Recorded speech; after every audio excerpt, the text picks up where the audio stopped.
Welcome everybody to Top Notch Renovation Update number 1243.1.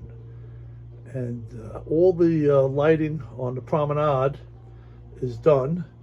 The gooseneck lighting is on, and the walkway lighting is on. Now you can't see it right now, but watch what happens when I shut the lights. Here we go. Check out the lighting in the walkway, or the bicycle path, as you want to, if you want to call it that. Pretty cool. I think it's coming along nicely, but I do have to hide all the wires. I don't know if you can see the wires hanging down. See all the wiring hanging down? It's all got to be cleverly hidden in the layout, but I think it looks pretty good. I'm thinking maybe I'll add a couple of goosenecks, maybe one there on the turn, maybe one over here.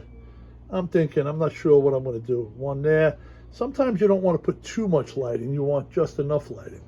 But I'm going to let this brew for a little bit, and I'll see what I come up with. But I sort of like it the way it is now. Let me know what you think. Thanks.